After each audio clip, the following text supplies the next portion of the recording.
માં ચાંદીપુરા વાયરસનો કહેર વધી રહ્યો છે। સારવાર દરમિયાન વધુ એક બાળકે દમ તોડ્યો છે। હિંમતનગર સિવિલ હોસ્પિટલમાં ચાલી રહેતી સારવાર રિપોર્ટ પેન્ડિંગ હોવા દરમિયાન 2 વર્ષની બાળકીનું મોત થયું છે। મૂળ રાજસ્થાનની બાળકીનું સારવાર દરમિયાન મોત થયું છે। ચાંદીપુરા વાયરસના લીધે 5મા બાળકનું મોત થયું છે।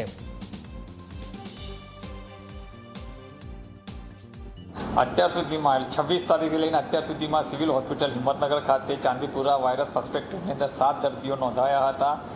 એમાં અત્યારે હાલ એક સારવાર હેઠળ બાળકી છે।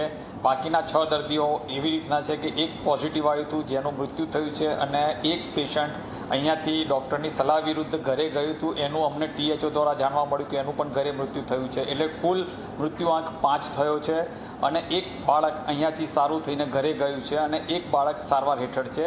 અને જે રિપોર્ટ છે એ જે પોઝિટિવવાળો એક્સપાયર થઈ ગયો એનો એક જ પોઝિટિવ હતો, બાકી બધા દર્દીઓના રિપોર્ટ નેગેટિવ આવેલા છે। લક્ષણોની અંદર બાળકને એકદમ વધારે તાવ આવતો હોય છે, વોમિટિંગ કન્ટિન્યુઅસલી ચાલુ થઈ જાય છે, એ સાથે ખેંચ આવે છે અને એકદમ રેપિડલી પ્રોગ્રેસિવ ડિસીઝ છે। એટલે બાળકને લગભગ 6 થી 12 કલાકની અંદર બી કોમામાં સરી જવાની શક્યતા હોય છે। એટલે આ જે રોગ છે એની કેસ ફિટાલિટી એટલે કે મોર્ટાલિટી આપણે કહીએ કે મૃત્યુ થવાનું જે ચાન્સ હોય છે એ પણ ઘણો વધારે છે। લગભગ 50 થી 70% ચાન્સ આ રોગ એવો છે કે જેની અંદર મૃત્યુ થવાનો ચાન્સ હોય છે।